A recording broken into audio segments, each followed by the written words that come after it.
So, sex is the safest tranquilizer in the world, and it is 10 times more effective than Valium. Now, in as much as I would love to accept this trait and say that Chris Brown was right when he said fuck you back to sleep, I've got to think about the people that go ahead and bang like 3 babes in a day and they're still awake. Like, is it that you guys have some resistance to Valium or to sex as the drug, or what is it? As in, what in the I like to bang but I'm not gonna fall asleep is that? I've never really understood it. Like, there's people who will go, they hit it once, probably last about a minute and a half, and they will be gone for hours on end. Like, these guys will go, they lay the pipe, and they cannot get up for at least a couple of hours. Then there's people that will go bang a babe for like 1-2 hours, leave, go meet with another babe, bang them for like another 1-2 hours. Then after that, go meet another one when they go back home, and then give it to them like a quick 1-2, maybe even a third round. And then that's when they'll be like, all right, I'm feeling a bit tired, let me sleep. Like, how is it that such people exist and they continue surviving on this planet? Like, y'all make all of us look bad. Especially after that Nicki Minaj line on Anaconda where she spoke about, I don't know, pussy putting his ass to sleep, now he calling me NyQuil and shit. As in, can someone help me make sense out of this? But anyways, while someone goes to look for the sense to bring to me, we need to start the podcast, and because it is the beginning of a new season, just like we did it on Battle of the Sexes, we shall do it in the same traditional style that we've always done it before. So, in typical fashion, welcome to Breaktime on Westside, your number one breaktime podcast, coming to you from Nairobi, Kenya. The man on the mic is a man whose 1.5 minutes does not guarantee that he will be able to wake up immediately after and continue moving. He is a man whose sickness for the thickness prevents him from going skinny dipping. It is none other than your tall, dark, and mildly handsome man, Sir Denver B. The show is Tweetstreet, the show where we take a deep dive into Twitter, pull up a couple of tweets, and break them down a little bit. Now, as usual, the drill is pretty simple, so if you don't know it, then you can just listen to me say it, but if you know it, then you can repeat it after me. And it's a pretty simple drill. It goes like this. You see that tweet, you like that tweet, you want us to discuss that tweet, you send that tweet. You send it to the DMs of @BagakaTheD on Twitter, which is my personal Twitter handle, and the B in the DR capital, so that'll make it a little bit easier to find. On Facebook, if it's one of them screenshots, one of them pictures that revolves around a certain tweet, you can send it to the Breaktime on Westside Facebook page, and on Instagram, you can also send it to the Breaktime on Westside handle, which is @Breaktime on Westside. Now, we need to get on with the tweets, but before we get to that though, we need to look at the woke-tivists and what it is that they've done very recently. Now, a couple of days ago, there was this post that I saw on Instagram about social media reacting to Beyonce's nephew called Jules Smith dating some babe called Sky Jackson. Now, normally that's nothing. You know, it's a relative of Beyonce's. We shouldn't be blowing it up. But what the big issue was apparently Sky Jackson is supposedly 19 and Jules Smith is 16 years old. Now, technically by pedophile standards, Sky Jackson could be labeled a pedophile. But considering that they're both teenagers, should we really start throwing in those labels? Like, I get it, Sky Jackson is technically an adult and all, but still, she's a teenager as well. Like, why is it that we're throwing these terminologies? Why is it that we're labeling people who just barely became adults in such a way? Like, it doesn't make sense to me. Like, I get it. Back when we were teenagers, having a difference of like 2 years plus seemed huge. And these guys have a 3-year difference. But are we going to sit back and act like when we were teenagers, dating an older person wasn't something that we found to be cool? The idea and the allure of dating someone more mature than you was always something that we were striving for. Maybe now that we're full-grown adults, we don't give too much of a damn about it, especially for us guys. For ladies, you can continue chasing the older person. But when you look at it, back in those days, it was like a G thing to do. And yes, you can say that we're young and foolish, but still, it was a G thing to do back then. Now, these teenagers are doing it, but we're coming out as adults and we're ready to start talking about, oh, it seems predatory. Oh, why isn't people like talking about this? Oh, aren't you a little disturbed by it? And to be honest, personally, I'm not really as disturbed. I don't see anything too disturbing about it, especially considering that they may have started dating even before Sky Jackson turned 18. Like, even though she turned 18, her going for like a 14, 15-year-old, much as the age difference looks huge by teenage standards, we have pretty much the same kinds of age differences of like 3-4 plus years when we're adults. Like, why is that such a big problem? And this is where I have a problem with this whole woketivist culture of people. Like, when Kylie Jenner at the age of, I don't know, 16, 17 was busy dating a 24-year-old man called Tiger back in what, 2014, 2015 there, everyone seemed okay with it. People questioned it, but they let those questions kind of just die down with the times because they're like, oh, it seems disturbing. Then afterwards, they just sat and they continued watching. People didn't make as much noise. But now because people are acting like, oh, we're so woke, oh, we suddenly know what the truth is and we were fools back then, now it's suddenly a bad thing. Like, honestly, where was the whole woketivist culture back then? Where were they 6-7 years ago when we were busy having this whole discussion about Kylie Jenner and Tiger? Why is it that they're popping up right now when it's two teenagers, and need I remind the fact that they are teenagers busy trying to do something, just because one is a little bit more legal than the other, it's suddenly a bad thing.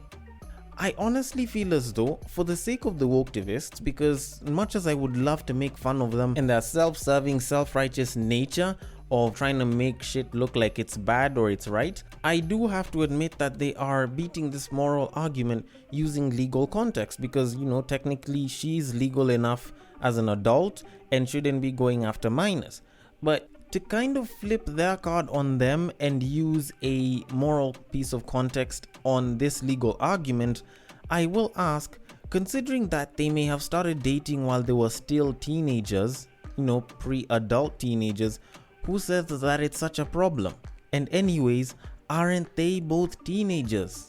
Like, why are we attacking them for having a relationship as teenagers? When you kind of start, bringing that argument as well, then now you can start to argue shit out. But considering the fact that we're always going to have woketivists for quite a while, I do have a bit of like a middle ground for all of this. I think that children, or at least adults between the ages of 18 and 21, should be allowed to date down into the teen range and up into the adult range. Have it like a gray area where it's like a no man's land. That way it'll make stuff a hell of a lot easier and make it a little bit harder for people to start arguing all the time. Because you think about it, someone who's 18, 19, yes, they could be starting campus, but they still have a girlfriend who's in like high school. Is that big of a problem for them if they started dating a couple of years back? Should they end the relationship because one of them is suddenly an adult? At the same time, who says that an 18, 19-year-old shouldn't be with someone who's in their 20s? Especially if, they started campus or they're working together somewhere. Because aren't they both adults? So it kind of puts us in a bit of an interestingly awkward zone, because it's like you don't want people who are above the age of 18 to go for teenagers, but at the same time, if they go for someone with a much higher age difference than say 20, it's suddenly a problem. So it's like you're trying to confine them. So honestly, my suggestion, let's have a gray area where the 18 to 21 year olds can kind of live free and decide whether they're dating adults, whether they're dating teenagers. Because by the time you're clocking 21, you don't want to be associated with high school kids. Like, you'll feel like you've matured, you're in campus, you're doing a whole load of shit with your life, so you're not really feeling the vibe of someone who's in their teens. Hell, your people are even gonna ask you why it is you're still dating teens. So that's my solution to it. But anyways, we should move it on to the tweets. But before we get to our tweets, I know you're dying to continue the podcast you're currently listening to, but we have to interrupt your scheduled programming to bring you Sound Nation. We delve into music ranging from hip-hop to rumba, rock to bongo, and much more. We shall review new albums as well as fresh singles whilst paying homage to the sounds of the past. Find our episodes on Anchor, Apple Podcasts, Spotify, or any other podcast streaming platforms. Alright, so on to the first tweet. Having daft friends is a liability. Tell your women this because they are the most affected by having stupid friends.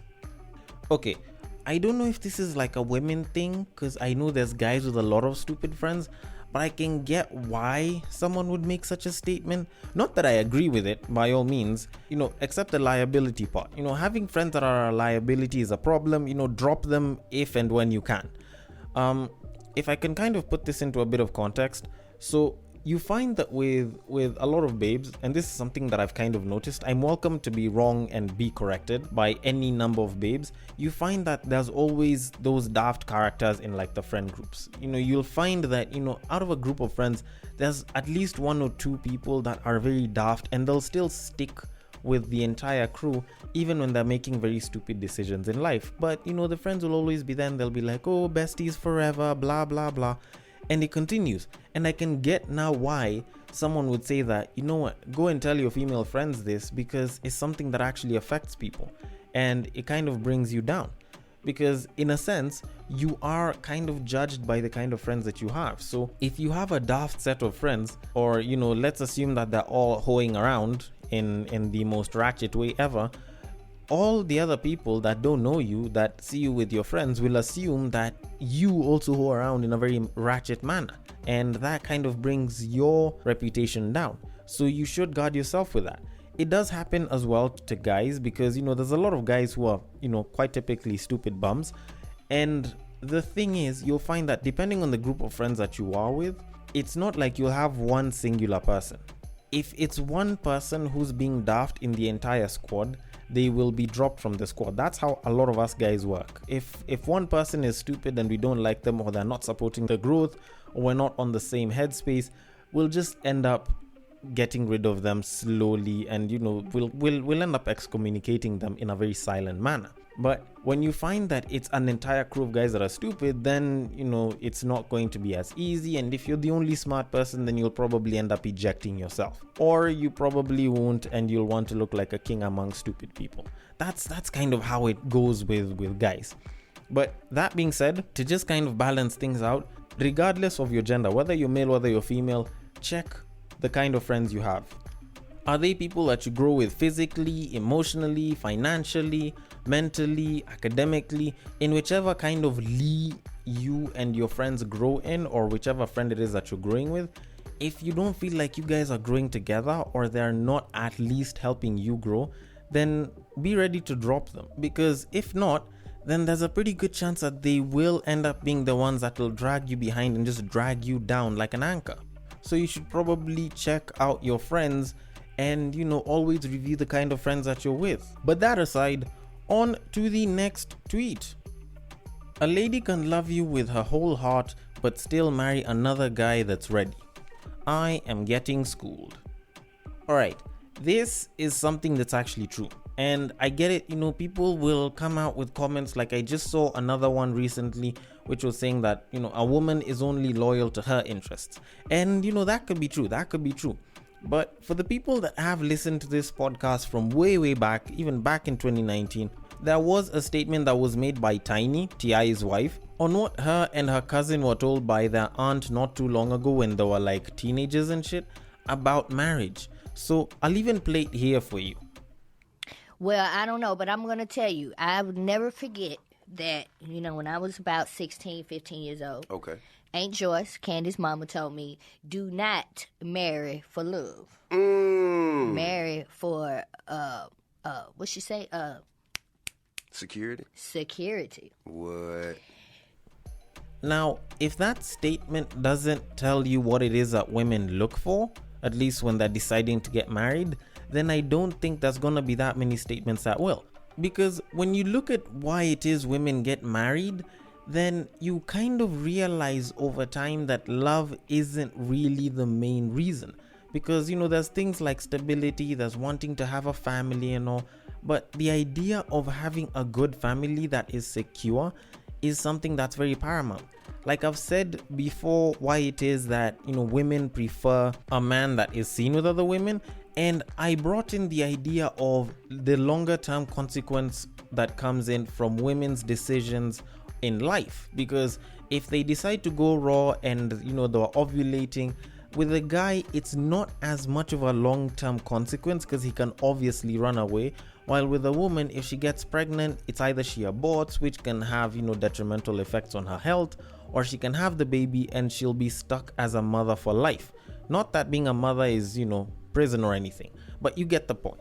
And when you look at the idea of making sure that your offspring have a good family or at least have a good upbringing, it makes sense why it is that a woman would chase security. And also, when you think about it, considering that she loves you, it's not like she's going to wait for you for the rest of whatever little life you may or may not have. Because if she's waiting for you to pop the ring and she loves you, it's not like she gets any younger the more that she waits for you. Obviously, there's that whole statement of men age like wine or whiskey and women age like milk. And when you also consider the fact that menopause could be right around the corner for them, it's not like they're gonna have all the time in the world to wait for you. Then also you have to throw in the societal pressure, which is more with women in regards to marriage than it is to men. And to be quite honest, I think it's actually justified why it is that they wouldn't marry the person that they love, but rather the person that wants to get married to them. So in a sense, in as much as I usually defend men and I'm on the guy's side, I understand why it is that the woman would do this. And I am totally for it. It's not like they have their best years with them for the rest of their lives. And if anything, guys will still be able to make kids even into like our 50s and 60s. So we're the ones that probably seem to have all the time in the world. But anyways, that being said, we should move it on to our next tweet. There are people who think being on a dry spell is cool or is having morals. Well, to be completely honest, yes, there are such people. And, most people will call them religious pundits and so on. But I could argue that we have been against them on the flip side. Because nowadays, when we look at someone who's in their 20s or their 30s and comes out and says that they're a virgin, it's like we look at them as inexperienced and, raw in a sense. It's like we usually look at them as green and uninformed, so they can't give any sort of contribution in terms of, intimacy and such. And the truth of the matter is, because a lot of us will have sex before marriage, as opposed to many religious beliefs, people will look at others and assume that everyone else does it, especially if the people around them do it and the people around those people also do it as well. So when they go and they find someone who doesn't do it, it's like, why don't you do it? And I can get that. But considering that we also do kind of give virgins a bit of a hard time because we, for some reason, might look at them as people that were unable to get sex, or they're trying to be monks and nuns and all, it does kind of make sense why even we are to blame for this. Like, we kind of do the same exact thing on our end. The only issue is we don't claim the moral high ground. We just behave like we're all sinners, so we might as well continue doing it together. But to kind of turn the tables back on them though, I do have to admit that yes, a lot of them do like to act self-righteous. And considering that the NoFap movement has, brought out a lot of people who've decided to be celibate, there's that whole thing about semen retention and increasing brain power, something of that sort. It's kind of made people look as though, the choice of going on a dry spell is like cool because you're doing great, and NoFap is the movement to be on because there's growth and you'll be in a much better space. This whole thought of not doing it will make it seem like, it's a cool thing. The whole having morals part seems like a bit more of a religious side to it than it is being cool. Being cool is more of a social side of it. And to be honest, I have to admit, I don't think either side can really claim a certain ground and feel like they're superior than the other. Because you look at the virgins, you look at the people that are unexperienced, or should I say inexperienced, in the bedroom, and they might look like, they have the brain power, NoFap movement, they're supposedly more moral, as it seems, based on some form of religion or another. And when you think about it, it's not like they're getting the benefits that will come with a drug that is 10 times more effective than Valium, you see? And when you look at the people that do have a lot of sex and rarely ever have dry spells, well, they get a lot of pleasure, which means that they sleep better and they probably work better. and they have a more focused outlook on life rather than, sitting and contemplating how horny they could be. And, they know very well that their prostate is working quite well. So either way you look at it, there is no moral high ground. There's pros and cons to each side. So whichever side it is that you choose is entirely up to you. Just stop acting as though you're the better person out of all of us. You get? But anyways, I want to know your thoughts on this. Are you a dry spell person? Are you a no-fap person? Or are you the type of person that says, you know what? I will go and get myself some orgasms. The DMs are open. On Facebook, it is at Breaktime on Westside. On Instagram, it is also at Breaktime on Westside. And on Twitter, if you want to slide into my personal DMs, it is at Bagaka the D. Thank you so much for listening all the way till the end of Tweetstreet. And thank you so much for being a part of this journey, which has brought us so many episodes. And if you are listening on Castbox, be sure to leave your thoughts and comments in the comment section there, and I will attend to them accordingly. And I will catch you guys on the next break. Take care.